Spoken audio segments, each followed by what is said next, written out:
Welcome to an American Homestead podcasting live from deep within the Ozark Mountains at an elevation of 2,200 feet. It's 9 p.m. Central and 10 Eastern. It's good to be back. So me and Jamie are here tonight, and we have a jam-packed session ready for you guys, and lots of great stuff to talk about tonight, and I think you're going to enjoy it. So stick around if you're just showing up.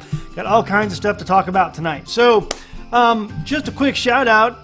Thanks to Deep South Homestead for leading us in tonight and getting us all on a roll. If you want more interesting and great homestead channels, please check out the homesteadnetwork.com. You can go to their show times and see all of the amazing homestead channels that are listed there and subscribe to them, because I got a lot of great information. I think you'll enjoy them. So let's just go ahead and take a look over there at their website. It's the homesteadnetwork.com, show times. And starting off Monday, I see they've added a whole bunch of new homestead channels. They've got JS Farms, that's new on Monday. Freedom Acres, they got the Big Bear Homestead. On Wednesday, they have Go for Green Living, teaching aquaponics. On Thursday, they have Dirt Patch Heaven. Tech Talk with the Big Family Homestead also on Thursday. This is at 8 and 9 p.m. And then rounding out the evening so far, Grandpa's Farm. And then on Friday, Arms Family Homestead. They have the Palmetto Paratrooper. These are all new. Wayne's Country Living. That's new. And then again, Go for Green Living. Saturday, they have the Off-Grid Kid, 46 degrees north off-grid, sorry. You have the Big Bear Homestead, Living on a Dime, Deep South Homestead, and again, yours truly, an American Homestead. And then on Sunday, Alderman Farms, Big Family Homestead, Off-Grid Nation, J&J Acres, which is also new. Glad to see you, Jay, on there. And then Homesteadonomics. So lots of great, amazing homestead channels you can learn a lot from. If you're into homesteading, you have no excuse, folks, to get out there and learn as much as you can from people who are actually doing it. Again, great to be back. And I'm going to go ahead and bring over here the chat room so we can see what is going on. So I see everyone's probably hearing us okay. No technical difficulties this week. I think everything is going great. I don't know. What do we do this week? He always asks me that every week, and my response is pretty much the same thing as last week. Because I always just generally do the same things, taking care of the house and the kids. Well, there's always something different. Like this week we have a cat we didn't have before last week. Yeah, we got a little kitten. Yeah. Poor thing. She's outside. There are people who have cats. There's cat people out there, millionaires who, when they die, they leave their mansion and fortunes all to their cat. And, you're spinning you're spinning the cat lottery wheel of life, and you end up at an American homestead where you actually have to work and produce something for a living. Yeah, and you have to fend for yourself outside. Yeah, we're not indoor pet people. We're just not. Poor thing. She's so super cute. I mean, she's really cute, and she just wants in so bad. But she has fleas. Yeah, she when we got her home, Jamie looked her over real quick. She was holding her on the couch. Because, we'll let her in sometimes during the day or whatever. And, wow, we did. Yeah. Not anymore. And Jamie was like, you said you got bit. No, I just saw fleas on her. Oh. I thought you said someone was biting you. No. Well, I think maybe if something bit me that day, but I don't know if it was the fleas or not. No, my dad turned her over and checked her out and then gave her to me, and I promptly threw her out. Yeah. So we got a flea collar on her. She's got a flea collar now, and she's probably I don't know we think 2 months, maybe 2 months. 8 weeks, maybe a little older. I'm not sure. We put a flea collar on her, and we got a little bit of flea powder. They say you shouldn't put flea powder on them until they're like 12 weeks, but I mean, we decided to go ahead and just put a little bit on her back end to see if that works. But apple cider works for fleas, somebody said. Okay. Get flea drops for her. Somebody else recommended some essential oils that we could try as well, and so we'll try all of that. Tea tree oil, I'm sure, is good for getting rid of fleas. That stuff stinks like gasoline. Yeah, Zach hates it. I put it on my feet. He hates it. So, so hopefully the fleas are going to be taken care of after this week, and they'll be gone. But she's a really pretty cat. I mean, she's, as long as she can be a good mouser, Yes, we still have Boots. Yeah, we still have Boots. Boots is my mom's cat. She really, she loves him. She takes good care of him. And we decided to get a little kitty for our kids to play with and also work outside, taking care of our whatever she can catch. Yeah. But, Boots is a male cat. He got a rabbit the other day. Really? He tore its head off. Did you see that? Oh, yeah. Oh, he's catching rabbits. That's good. Mm-hmm. Rabbit. We just, you got to keep the critters under control here, and cats will help do that. Female cats are obviously better hunters than the males are, but our Boots seems to be pretty good. But we want a female around here. Plus, folks, it just comes down to genetics. We've had the same cats in the area amongst our neighbors, shared amongst our neighbors for the last year or so. And it's been like 2 years. Maybe 2 years, and we just need some new genetics in here. So I brought this female. We were deciding to get a new female, so instead of getting one of the kittens from the litters from the neighbors or somebody down the street, we decided to go ahead and just bring in something new for the genetics. That's one of the. But it's got to be a mouser. We got to have mousers around the homestead. It's just important to have those, and so that's good. Wow, a lot of great tips for getting rid of fleas. Somebody says we can wash her in Dawn. We got that, don't we? Yeah. Right. Wonder how she'd like that. Yeah, I'm sure she's gonna love that. She gets to come inside for that. A bath in cold water from the well. Yeah, amazing. She's gonna love it. So we got a kitten this week. What else did we do this week? Basically, we had some friends came from out of town. Their car broke down, and we let them stay here for 3 days. And so that kind of just threw us off of our whole, rhythm. It threw off. We were very happy that they were here, and it was great to have them. But we just were thrown off our rhythm, and so we didn't get a lot of stuff done. We wanted to get done like we did. They were week. Awesome, though. Yeah, they helped out a lot. They were awesome. It's just when you have guests, it's hard to get your regular stuff done. Right. But it was fine. They were fine, and they wanted to get ready and head home as soon as possible. But I love talking with her. She used to be a preschool teacher, and so I'm doing preschool with my youngest now, and she had some good tips. Yeah, they're going to be moving here at some point soon. They've got some land picked out, and they're moving from Texas because they realize, like some people have, that Texas is being overrun by liberals from California.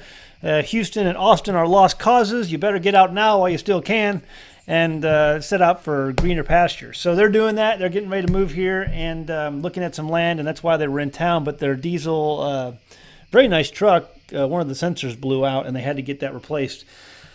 So that kind of threw us off our rhythm this week, but we got some videos lined up. We had the Creation Crate videos and some of these other videos that you're really going to enjoy coming out here in the next day or so we can get all caught up on videos on the Homestead channel. And so the big news this week, well, also we'll just go ahead and we're almost at 30,000 subs. That's crazy. Yeah, we got, I think, maybe another 50 or so to go, and we'll be at 30,000 subscribers. So thank you guys for subscribing. If you haven't subscribed already, please do so. We really appreciate you guys. Really appreciate our subscribers. Really appreciate our patrons. And we really love it when you guys share our stuff, share our videos and our website with your friends and family on social media. And so thank you for all of that. Almost at 30,000. That's pretty cool. Go ahead and give a shout out to RR Wilderness Ranch. That was something I worked on last week. I finished this week, and they went live. It's a new website. If you're in the Dallas Metroplex, Dallas-Fort Worth Metroplex, they are a grass-fed, all-natural beef farm, beef ranch, and they are selling beef to whoever wants it. It's the rrwildernessranch.com, rrwildernessranch.com. You can check them out. I do design websites for a living. I'm doing less and less of those as time goes on because I'm trying to, involve myself more in the homestead. But that was a really cool website we finished doing just this last week. And I know they are fans and subscribers of An American Homestead. So wanted to give them a shout out, rrwildernessranch.com. Check them out. If you're in the Dallas Metroplex, you'll be able to be a customer of theirs and get some really nice grass-fed beef and not have to worry about some of the garbage that you find in the stores. Also, we have a new giveaway that we're going to be doing here soon at some point. Guys, you're going to love this. Okay, so I was contacted by a fan of the show, a fan of the channel, and he lives up in Idaho, and we're talking back and forth, and we're going to talk back here some more this next week and work out some more details. But he is a wood grader, which means he works very closely with sawmills and wood mills and people who cut lumber, and he basically gives them grades of that lumber, and he can choose the best lumber. He has access to some of the best lumber in the Pacific Northwest. And because of that, he has decided to go ahead and make beehives for a side job and make a lot of them. He's very good with woodworking, and he's going to be building a couple of beehives that he's going to be sending to an American Homestead. And we're going to make these beehives exclusively for an American Homestead and make it an American Homestead brand beehive. And 2 of these beehives he's sending us are going to be given away to you guys. And so we're going to have a special giveaway to both our general audience and as well as our patrons. So 1 beehive for each. And so I think it's going to be amazing. We're going to do an amazing giveaway for that. And these are I think there's going to be beautiful beehives. And so I'm going to be getting pictures soon to post up online and just give you more details for that to come. But I think you guys are just going to love this stuff. So I think people love beehives, and we get a lot of questions on beekeeping, and we have never delved into that. I think we're going to get most of our sugar production from our sorghum, and our neighbor is very heavily involved in beekeeping, and but we may dabble into it. But I'm really excited about getting a review from our neighbor, see if I can get him back on camera and let him look at these hives, and then also give these away to you guys, and then sell them as an American Homestead beehive. I think those are going to be awesome. They're going to be great. And so we'll get you all the details coming up. Give me a few weeks to get all the details going and get everything sorted out, and we'll give you the more details and the lowdown on everything on the beehives. But it is coming, and it's going to be exciting, really exciting. So we had an earthquake this morning. Yeah. Yeah, it was a 5.6, originated in Oklahoma. And I think I would have slept through it if Jamie hadn't woke me up. Well, you woke me up because you were snoring. And so I reached over to roll him over, and the bed started shaking. I couldn't figure out what was going on. Listen, I mean, we're in the Ozarks. We don't really get many earthquakes, but I grew up with earthquakes from the time I was really little. I always remember earthquakes, and so much so that they never freaked me out because we had them all the time. Right. Yeah. And I don't. The only thing I remember was her saying, "Was that an earthquake?" And I perked my ears up and I stood still. Yeah, you jumped out of bed. Did I? Yeah. Okay, and then the bed started shaking and the mirror started shaking, and I was like, "Yep, that's an earthquake." Then I was just hoping that it wasn't going to be too bad of one because, I worry about our foundation of our house and everything else. But we had a 5.6 this morning at about 7 o'clock this morning, and just after the sun came up a little ways. Yeah, but it originated in Oklahoma? Oklahoma. Yeah. But it was felt as far as Kansas and Missouri but it was still an earthquake. Anyway, that brought on the discussion that we had later about there were some people who, after the earthquake happened that we saw on Facebook that were like, "Oh my goodness, it's an earthquake. We need to get together and we need to talk about things and figure out, protocols if an emergency happens and all this stuff." And we kind of who can provide what and where would we go and all these different things. So. A lot of prepper questions, so preparedness, survivalist type questions. What would we do in the event of an earthquake? We just kind of laughed because, basically that's our life. Our life is about learning to be self-sufficient. So if that's, I mean, and so we're reading this stuff, people on Facebook and just people going around talking about this stuff.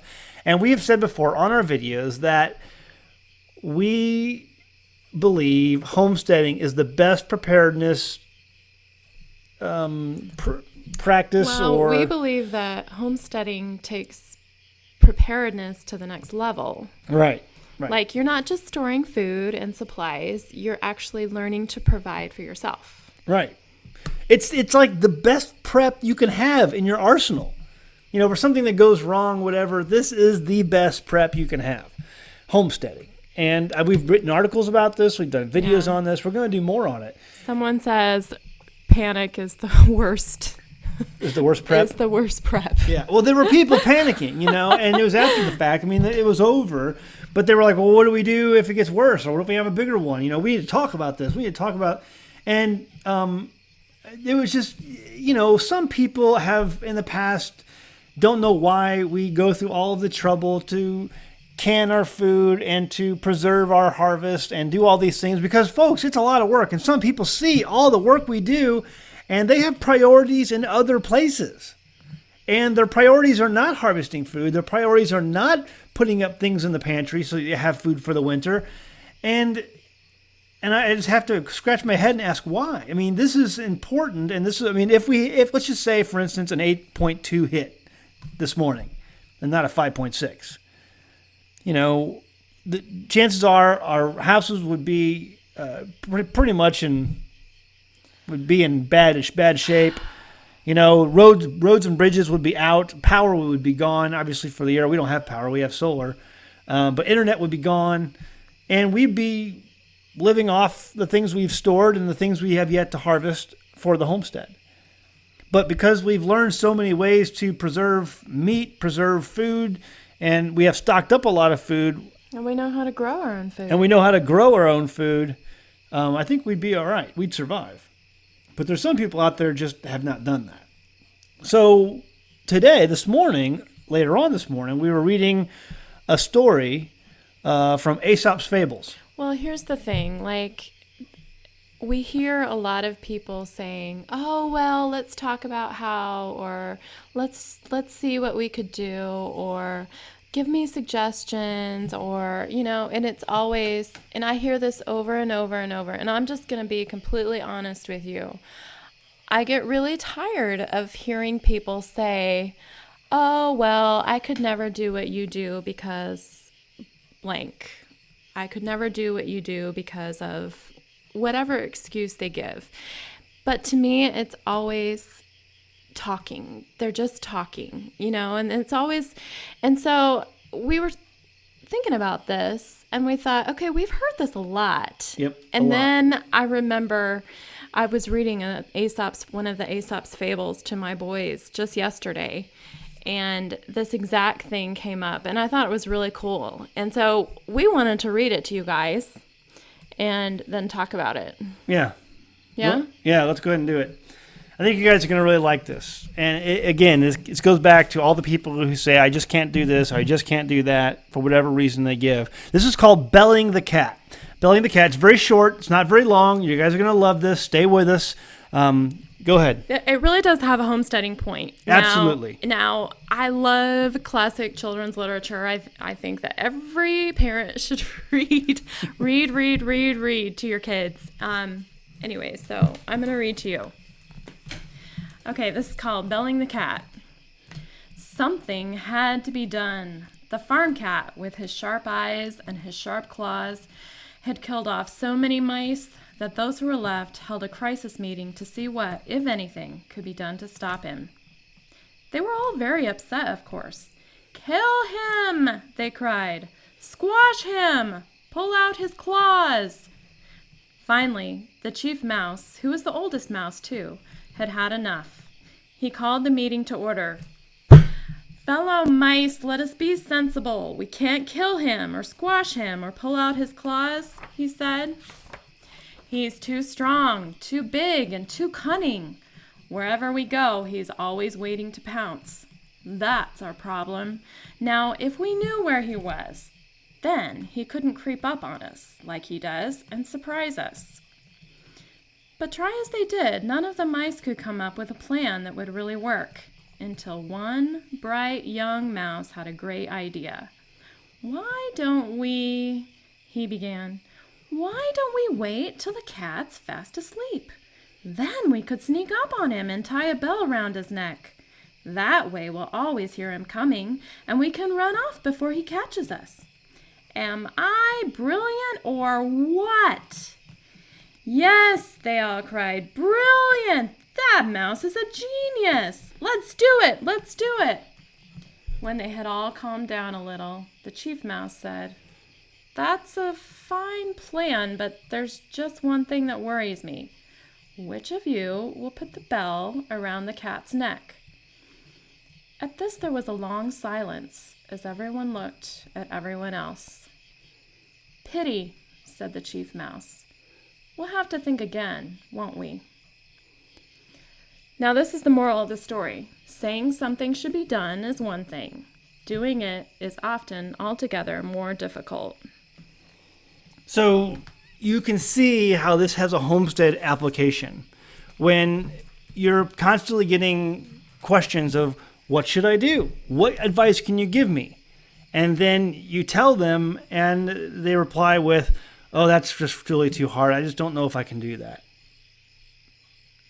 And it's hard. It's hard for us because we just want to encourage people to get out there and try. And if you can just do something and try, then that's awesome.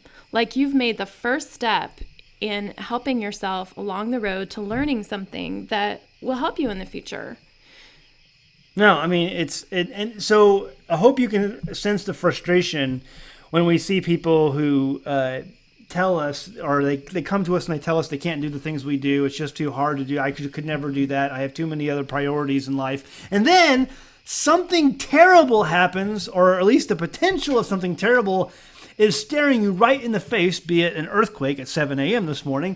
And then they begin to say, "Wow, what can we do? What can we do to get ready? We need to prepare in case something happens. How are we going to address this issue and be safe and plan?" And we've already told them there are ways to plan. There are ways to be ready. This may sound like a really silly little example, but it was really awesome to me. Like, I sat with a woman this week, earlier in the week. She's a friend of mine, and she had never learned how to sew. And sewing is easy to me. My mom taught me when I was little. But she had wanted some sewing done, and I said, "Okay, well, I'll help you do it, but I'm going to teach you at the same time." And so I sat there. We sat all afternoon, and I was really proud of her because she never stopped. She never complained. She never got up and said, "Oh, well, let's do this later," which is a lot of stuff that I've heard before. And she sat and she sewed all afternoon. I taught her how to hand sew, and I was really proud of her. Now, that may not be something that is going to see you through a crisis situation, but for her it was huge because she learned a skill, and now she knows she can do it, and she's going to start building on those skills because she believes that she can learn and that she can do something that she's never done before. Case in point, you've got the Homestead Network, thehomesteadnetwork.com, and you can go to all of these channels, these really good channels, and learn about all the things they're doing. And they're making mistakes, and they're having successes at the same time. But, you're learning with them, and you're seeing what works, and you can apply these things to your own life. And there really is no excuse anymore, folks. You guys can do all of this. You guys can find the resources you need to learn anything you want to learn. Anything. There are so many things out there today on YouTube to teach you whatever you need to know. But anyway, we saw that this week. The big news today was the earthquake, and we saw, the panic online. And there's no reason really to panic because you guys need to be, if you're homesteading, if you're really trying to homestead, and I know some of you guys aren't out there yet. You're not homesteading yet, but your goal is to get there. Then your goal is to get the best prep that anyone could ever have for something like an earthquake or a natural disaster of any kind, and that's to homestead, and that's to become self-sufficient and providing for your family in that way. So anyway, that was on our thoughts. We were like, let's read that story tonight. I think it'll go over really well. So Aesop's Fables, it's called Belling the Cat. Yeah, lots of great stories. Mm-hmm. We love that. Lots of good lessons for your kids in Aesop's Fables. The other big news this week was YouTube. We'll go to the chat room here in a little bit, but the other big news this week was YouTube and its policy change. I was looking on Drudge Report. That's where I usually go to get the news, 2 or 3 times a day, just to see what's up.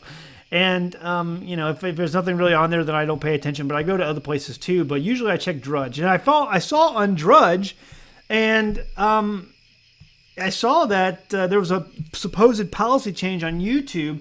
And there was lots of articles it linked to a couple of different articles. And so Variety Magazine, Variety.com, says YouTube slammed by creators over ad inappropriate content policy, which Google says hasn't changed. And so this came out, I think, about after the first few videos or first few news articles came out. And it says YouTube is facing a backlash from creators angry that the video giant is blocking advertising from running against its content it deems inappropriate. While the Google-owned video giant says it has not actually changed its policy. The furor spawned a trending hashtag on Twitter, hashtag YouTube is over party, with creators expressing displeasure over the situation. Popular YouTuber Philip DeFranco, who has 4.5 million subscribers, oh my goodness, is one of the leading voices expressing irritation about the service pulling ads for violating its terms of services. He said the ads were disabled recently for 12 of his videos, apparently because they included excessively strong language or covered controversial or sensitive subjects, thereby running afoul of YouTube's advertiser-friendly content guidelines. It says, by taking away monetization, it's a form of censorship, DeFranco said in a video posted Wednesday. Now, hold up a second. YouTube is owned by Google, which is a private company. And you really can't, it's their house. It's their website. Let's be honest, folks. If they want to censor you, they can censor you, and there's really nothing you can do about it. You can't claim censorship because it's a private party. It's a private house. You're inside. And if they want to ask you to leave, they can. So, what worries me when I read stuff like, well, we'll get to that in a second. But according to YouTube, it hasn't changed its policy about what content is deemed advertiser-friendly. Rather, it recently adopted a new notification process that alerts creators via email when their videos have been found in violation of the policy, whereas they previously would have had to check an individual's video analytics dashboard to see that information. So now they're just emailing you, letting you know, hey, if something's up, rather than you logging in to see it. It says, ironically, YouTube started issuing the notifications in an effort to improve communications and transparency with its creators about the policy, which has been in place since YouTube began serving ads on the site. So, and then there's another article over at The Independent where YouTube clarifies and made it very clear the policy after the vlogger Philip DeFranco accused his website of censorship. And they deny they've never changed their policy. And so really how does this relate to homesteading? How does this relate to us as a community, as to those, who want to be prepared and want to be, self-sufficient? I guess really it goes back to the reason we did our video on, off-grid being illegal and homestead outlaws, because there are people who are offended. Folks, if you watch a lot of my videos, you know that I have put videos out where people are offended. And, it's your right to be offended if you want to. We killed that raccoon one time where we caught the raccoon in a leg hold trap. It was attacking the chicken coop, and we had to defend the chicken coop. So I did a video on building of the trap, setting the trap, and then we caught the raccoon. And we don't show it on camera, but we dispatched the raccoon. We just show a cutaway of Tim pulling his pistol out of his holster. I believe that was season 2, episode 3, if I'm not mistaken. I may be wrong on that. But people, man, the hate mail that came in from that episode. Yeah, they thought we should have relocated it. Everyone here in the county has chickens. Wherever you relocate it, it's going to kill chickens. So it just doesn't matter. Yeah, if we take it down the road, drop it off, it's going to kill our neighbor's chickens. And the neighbor's going to be like, thanks, I really appreciate that. And so, it's not like raccoons are an endangered species anyway, but the point was the hate mail that we got. And, I understand your right to be, offended. But at the same time, if they're going to have a policy based on being offended, I would I think we're in trouble. And not only that, but even if you stay away from politics and religion, is my point, folks. Stay away from politics and religion on your channel. And at an American Homestead channel, we do that. We don't really get into any of that stuff too much. I mean, sometimes we do. I mean, there's just certain things that happen. But for the most part, we don't talk about these things, but you're still going to offend people by, like a raccoon or killing a chicken for dinner or a turkey for dinner or, killing a deer during deer season. And I just think that, if that's the case, we're coming to a point in time where a lot of things will be taken off of YouTube. And not only that, but most of you, if you guys are in America, if you're a homestead, okay, listen to this. If you're a homestead, you're doing things right now that offend people. There are people out there who don't believe you should be able to harvest rainwater. There are people out there who believe you should not be living without the electrical grid. There are people out there who don't believe that it should be legal for you to have a well. There are people out there who don't believe you should be able to cook on a wood stove, to have a wood stove in your house. There are people in places like in California that are now it's illegal to have a wood stove in your home. And so call it illegal or call it offensive or call it, saving the planet or whatever it is, we're all in danger of being censored. Now, again, this is YouTube's house, so they can play by their own rules and we can be asked to leave at any time. What's the answer to that? I don't know. I would really like, my personal opinion, I don't know if you guys have been over to full30.com yet. Just to be honest, a lot of people ask me what my favorite YouTube channel is. And, they think it's going to be a homestead channel. And I do watch some homestead channels. I have a lot of homestead channels in my subscription list. Most of them are on the Homestead Network. However, my favorite YouTube channels that I try to never miss are mostly people like Such, people like Nut and Fancy, a lot of the gun, I like Hickok 45, I like Demolition Ranch, and some of those guys I really enjoy listening to and their point of view on things and watching their reviews. What channels do you have any favorite channels you listen? Not really. I like to watch some homeschool stuff. Yeah. Like I use YouTube a lot when I'm researching curriculum or when I'm researching anything specific. Yeah, so you can see it. But I don't generally watch YouTube. My favorite. Sorry. If I had a I'm favorite, just being honest. If I had a favorite YouTube channel by far, it's the one. It's the Oh, what is it? Oh, I can't remember it now. I'm drawing a blank. It's the hold on, let me go to my thing real quick. Can't believe I can't remember it. It is subscriptions. Zach is a news junkie. For anybody who doesn't know, he checks out the news all the time. He loves seeing what's going on. Are you talking about the weather one? No, the one where they squish everything. Oh, the hydraulic press channel. That's it. The hydraulic press channel. That is my favorite YouTube channel, and I would recommend it. I would probably do a whole video on what my favorite channel was, but I don't want to. Every once in a while, they do have some adult language in there, so watch it carefully with your children. Although it's very entertaining, very entertaining. So the hydraulic press channel is hilarious. They squish everything you can imagine on that channel, and I think it's really cool. But anyway, back to Full30. Full30.com, it's a website of videos where YouTube creators are moving away from YouTube because they see the writing on the wall. They understand that their gun videos are eventually probably going to be censored. And so they're moving and they're creating their own YouTube like website. It's called Full30.com, FULL30.com. And I would really like to be a part of that network if I could, just because I don't do a lot of gun stuff on my channel, but they have people on there who don't do gun stuff. They have survivalists. They have Patriot Nurse, who's a really popular YouTube channel, and so that's not really all that gun related.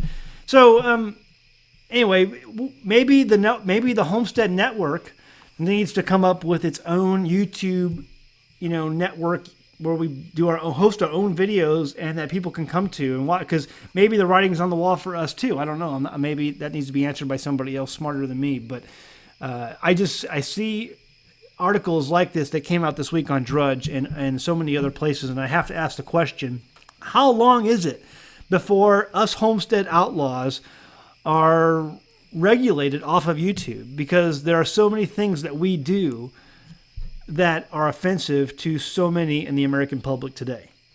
So anyway, I'm going to open that up on that, based on that, over to the chat room. And guys, if you have questions, feel free to put them in all caps so that we see them. And let's go ahead and answer questions from the chat room. But if you have questions, go ahead and put them in full caps and we'll go ahead and get to them. Anything else going on? I just prefer to read blogs. Yeah, she's a blogger. What's the blog you always go to?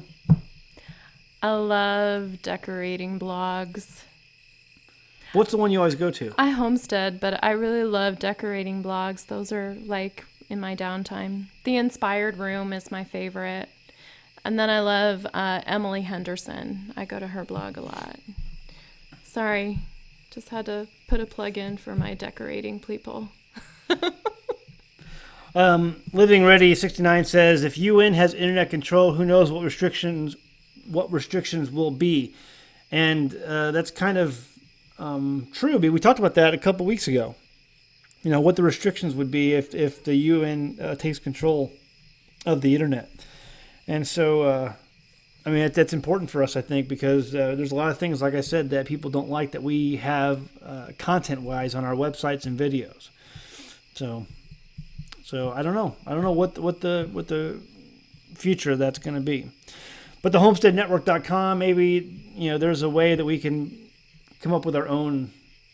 I'd like to see us on like a Netflix type. I mean, that's what Full 30 has done. Full 30 has basically created a Netflix website for gun enthusiasts. And I think that would be a good thing for us to do, maybe.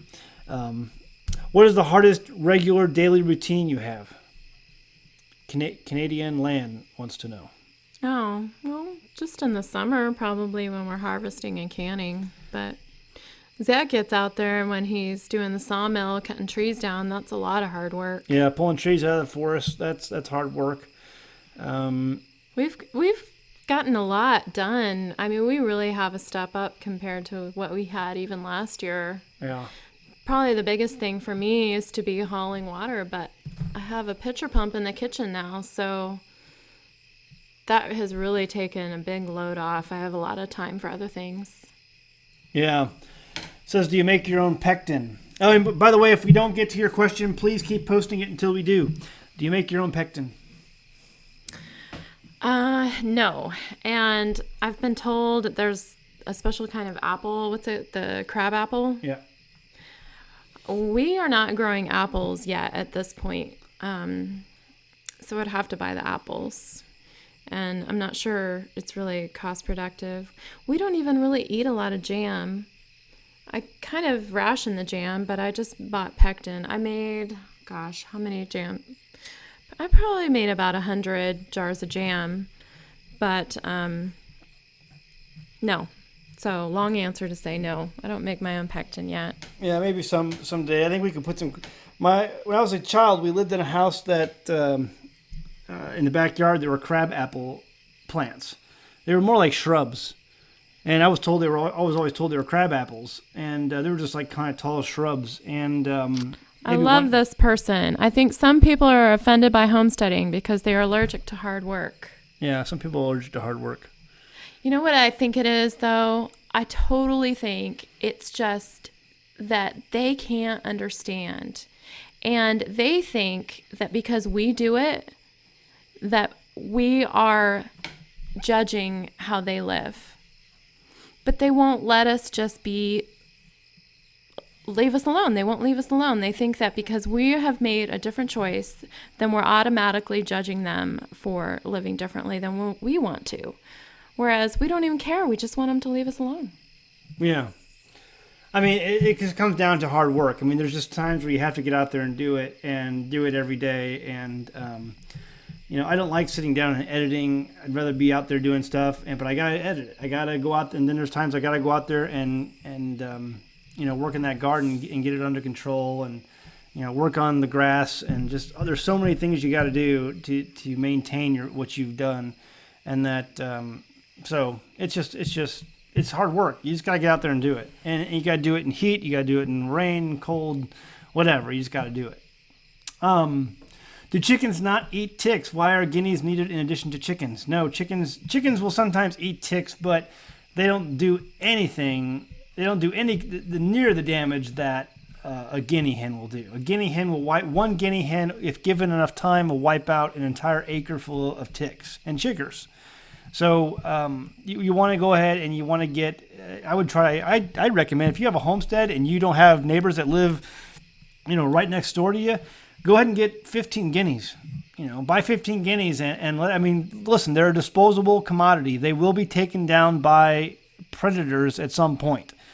But you give them a coop to live in until that time happens, and you let them, work the homestead, work the ground, and they will get rid of the ticks and chiggers, I guarantee you. They're the best thing. People complain to me about ticks and chiggers and, on their property, and they still don't have guineas, and I'm just like, I have nothing. There's nothing I can do for you, because if you want to get rid of ticks and chiggers, you got to get guineas. What do you need? What do you feed your poultry? We let them free range, all day, so they eat whatever they want. But then also, Tim has some feed that he gives them on a regular basis, and that just kind of gives them lets them at night. I think he feeds them at night, so he lets them know where home is. Yeah, they come in. Yeah. And wait for their little treat. Do you know what he feeds them? It's just a chicken scratch. Yeah. I forgot what it is. He buys it at the store, and he picks the brandy once, it's just that. But they free range all day long, and they're scratching and eating stuff all in the homestead. Where do we get our guineas? Where do we get your guineas? Just go to Craigslist. You'll find them there. Yeah, you gotta drive somewhere and pick them up. We try to order them through the mail, just like we have our chicks before, but they didn't survive. They all died. I remember that. Okay. No, they really need to be a little bit older when you get them, and then you need to have some kind of place where you can find them for at least 2 or 3 weeks, because if you let them out, you're going to lose them. They're going to fly away. That you want to make sure that they know this is home. Get them adjusted. You need to lock them up. Tim locked ours up for 3 weeks straight, and then he let them out. So he had them locked up 3 weeks straight. And then when he opened the door, I think the first day they didn't even come out. Mm-hmm. They just stayed in the chicken. They were too scared to even come out. And you know what? Guineas are stupid. Honestly, they're really stupid. They're the dumbest bird. They're going to be picked off by predators. And so you have to be prepared for that. We've lost a lot of guineas that way. But I think that my dad has bragging rights, because lately through the summer, what he did was he found out where one of our guineas was laying her eggs, and she was laying them out in the woods. And so every day he would go out and check her nest, because honestly, guineas are the worst mothers. They cannot sit on their nest long enough to make sure that their eggs will hatch. So he would grab them, bring them back to the chickens, stick them under a chicken, and then the chickens would hatch the guineas. And then he replaced one egg. Every time he took an egg, he replaced it with a golf ball. And so then the guinea kept coming back to that same spot and laying eggs at the same spot, because she knew that she had eggs there already. Yeah, she thought when she saw the golf balls. Until the golf balls started disappearing. Yeah, but that's when he found, remember? Well, I'm just saying, he thinks a snake was eating the golf balls. Well, didn't he say he found a snake and he killed it, and he found the golf ball inside? Oh, I don't remember hearing that. Yeah. Oh, see, don't tell me nothing. That's pretty cool. How often do people say to you, when everything goes wrong, we are coming to see you? Not very often, because we live so far out here. I just don't think that people want to come all the way out here. And chances are, if an earthquake happened, you wouldn't get out here. The bridges would be down, the roads would be down, you'd never get here. So if a major earthquake happened. So it doesn't happen too often because we really are in the middle of nowhere. So I just don't think people want to come out here. I don't know. What else? I don't know. Did we miss a lot of I'm sure questions? we did. Somebody asked before how old our kids are. They're 3 and 9, almost 4 and 10. They're going to have their birthdays here next month. Yep. Hate ticks. Yeah, I understand. I don't like ticks. It says YouTube is crapping out again. Well, sometimes it needs to buffer because our internet connection, folks, it's really our fault because our internet connection is just not that great. I saw also a news item today that the German government told its citizens to stockpile food and water for civil defense or for other emergencies that may happen. And people are like, oh, that's the sign of the end times and, all this stuff. And people, try to sell a bunch of fear and everything like that. But it's just, our own governments are telling people to prepare and they won't. So how satisfied are you with your sawmill? Why that style? Grandpa's Farm. I love that sawmill. That sawmill is working out great. It cuts wood like you would not believe. It's much better, in my opinion, than a bandsaw. Bandsaws break all the time. They're very expensive to maintain. And I've met a number of people who have owned sawmills who at one point either had a sawmill like mine and then went to a bandsaw only to be disgusted with it and go back to the kind that I have. And then I've met people who started with a bandsaw and were so frustrated with it they went to a saw like I have. And so I really, really like my sawmill, and it does a great job of cutting wood very easily. As long as the tractor stays good, the sawmill will stay good. As long as you treat it right, you don't allow the saw blade to heat up, it will keep cutting forever. You just got to make sure everything is dead on, the blade is dead on, and it's positioned in the exact spot you need it to, and the blade will never heat up, and you can keep cutting forever on that thing. And you don't have to worry about blades breaking like you do on a bandsaw. So it's very good sawmill, and we're looking for right now. You're going to see a video coming up this week. We're putting a pavilion over the top of it. It's being constructed. We're going to be putting up probably some of the trusses this week. And the next American Homestead episode, in fact, the next two, which will be the last 2 episodes of the season, will be about or will include information on our sawmill pavilion that we are putting up. So stay tuned for that. What was the next question? Oh, somebody asked who brought who to our homestead. So they were just asking about my parents. And we all moved here at the same time. My parents moved with us. We decided to build a homestead together. I assume that's what you're asking. Yeah, we basically, when we moved out here, we were homeless for about 10 months, and we filed for bankruptcy. Me and Jamie did, and got out of the rest of the debt we had. We stopped using our... We weren't homeless. We were living in a trailer on purpose. Yeah. I mean, we were trying to figure out what we were going to do. We were looking for property. My parents wanted to move with us. They had been living in Texas. We were in Missouri, but they wanted to get out of the city just like we did, and so we decided to do it together. Yeah. Anyway, so we stopped using credit cards and things like that for like 3 years before that time, and 3 or 4 years or so. And anyway, we went to a bankruptcy lawyer and just got out of whatever debt that we had. We had been paying off our bills as best as we could anyway. And so we did that, and the lawyer took a look at us and says, you guys are judgment proof. You guys have long paid off all of your debt. It was just the interest rates that were keeping us basically enslaved. So we got out of that, and then her parents decided to buy this, and we all did it together, and that's what we've been doing ever since. I think it's a great arrangement. I'm not sure that either one of us could do it by ourselves, at least not be as successful as we've been, because, I think we all have our role, and we play it really well. Like, we all have our strengths, and so it really works really well. Someone says, how long would you survive without access to the city? how long I think we could survive indefinitely. I think so too. I think that we would have to make adjustments, obviously. I mean, I don't think you're going to do without some things, and you just got to make it, and you just got to do without. But I think that we would be fed. I think that we would be clothed well enough. We'd figure it out. Both my mom and I know how to sew, and we have the skills that we need to fix our clothing as long as we would need to. We know how to grow most of our own food. Mm-hmm. We have a lot of stored wheat and grain and beans and corn. I mean, we have a ton of food stored up that is just pantry food. But once that was gone, we could eat potatoes. Yeah, potatoes, and Jerusalem venison. artichokes. I mean, venison. I mean, there's so... we're basically curing most of our meat and saving it that way, and we can survive indefinitely, folks.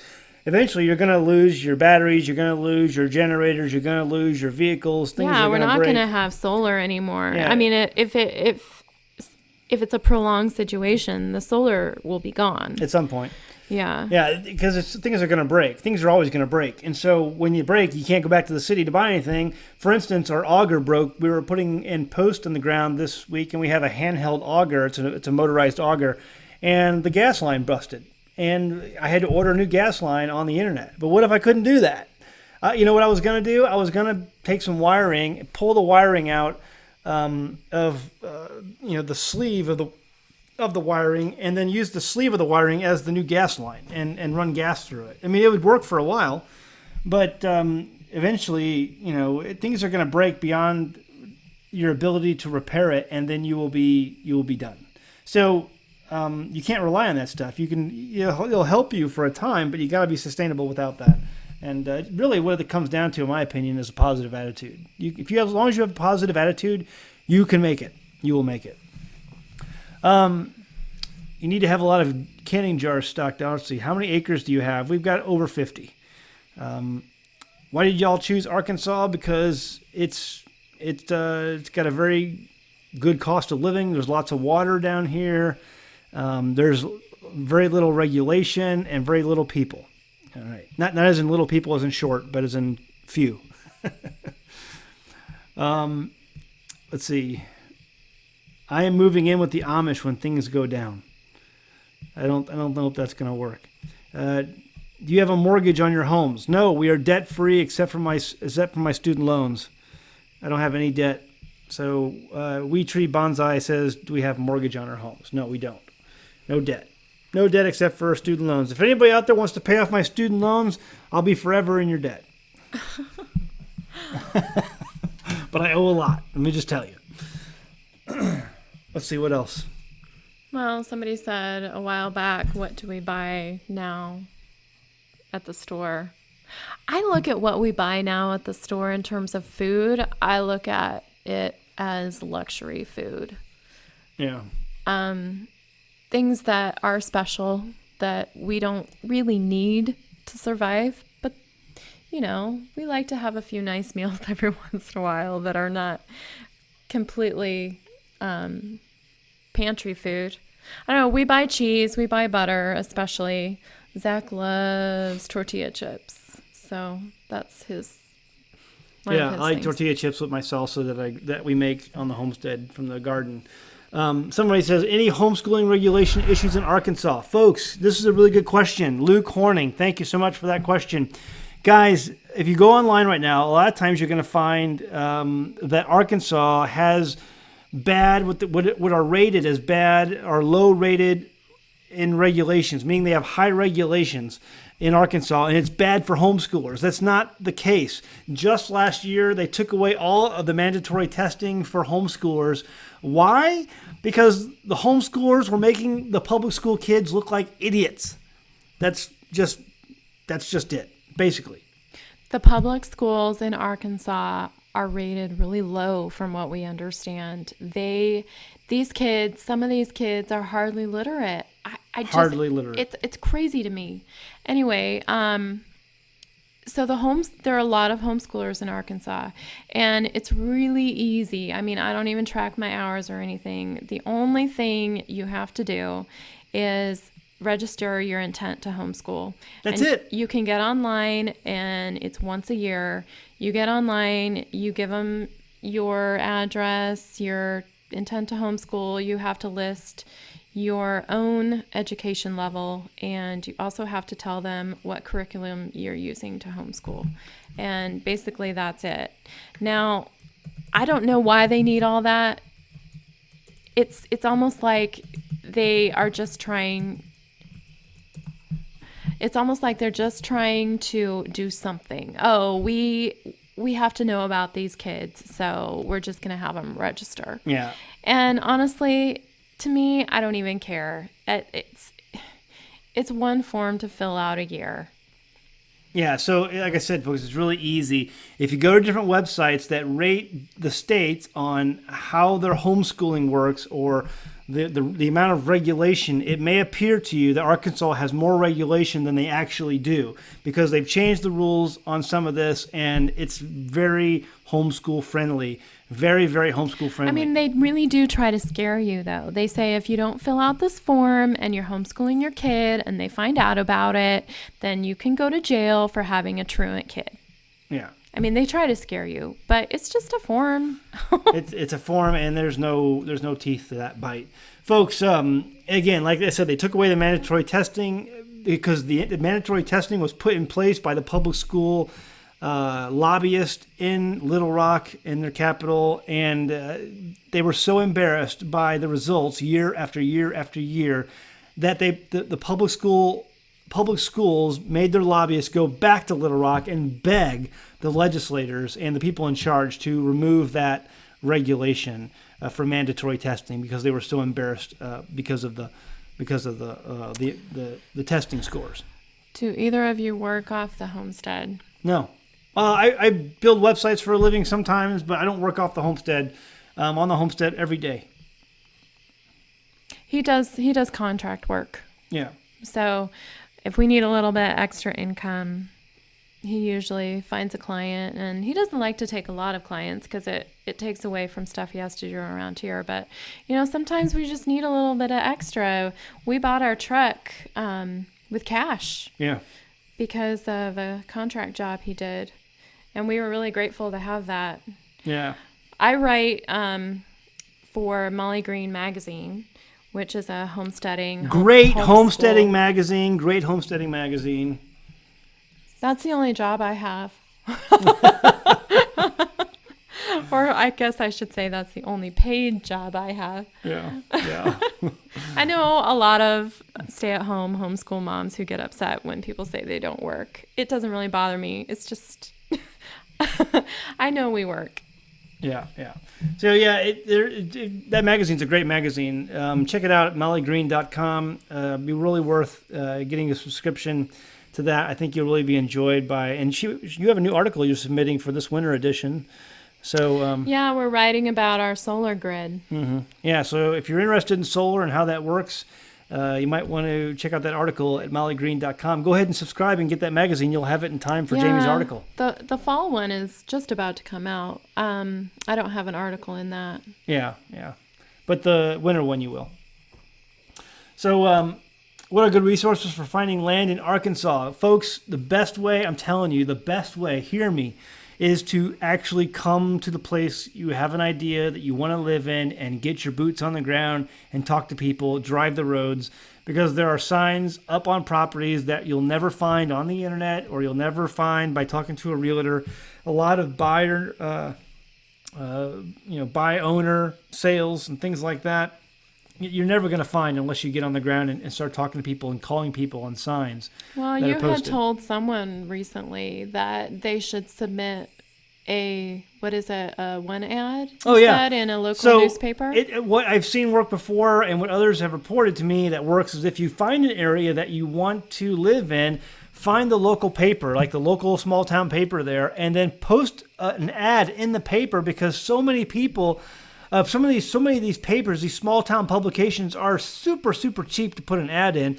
And then just tell people, hey, I'm such and such a family of 4 and I'm moving from whatever and I really want to set down some roots, and just make the ad very personable and let people know, hey, I want this much acres and this much for that, and I would like some water on the land, or partial pasture, partial forest. Just tell them what you're looking for, maybe a house, maybe not a house, and put an ad in the paper for them to call you if they are interested in selling some of their land to you. And that's a really good way to meet people and to find land, because there are people who would like to sell, but they don't want to talk to a realtor. They think a realtor is going to rip them off, and they're too scared to go through the buy-owner process. And if you just present the option for them in front of them, they're probably going to call you. I think people have had good luck with that. It works. It really does work. Bullet, I think somebody, Bullet Bow or something like that, said that he wants to buy the smoked salt, but he doesn't like it that we were making it in aluminum pans. We're using glass now. We're using glass pans. Yeah, we have glass pans now. No more aluminum. We haven't used aluminum in the last 2 batches. Yeah. So you're good. All the smoked salt we have now, and I think we're almost out. We only have a few left because I'm getting ready to do another batch. And we have maple. We only have a few maple salts left, and we're all gone. The next batch is going to be persimmon. And yeah, all of our salt is made in glass pans. Glass pans, no aluminum. I don't know, is there a video that we had aluminum? I guess maybe there was. I don't know. Yeah. I'll do another video on that where we show the glass. It's all glass. What will be the big differences between Arkansas and Oklahoma? Oh, I don't know. I've just heard it's prettier over here. We actually, our new set of neighbors just down the hill from us, were looking over in Oklahoma for a while, and they just said that it was by far prettier over here. I don't know. I've never really driven through Oklahoma very much. So anyway, that's folks. I really appreciate you tuning in again this week. Be sure to continue to share our videos and our YouTube channel, our website at AmericanHomestead.com with all your friends and family.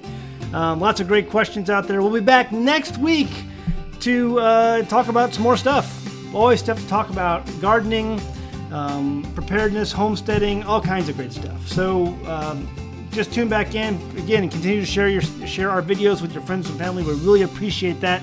And we really appreciate all of our patrons out there. Without you guys, we would not be able to do this. So thank you so much for that.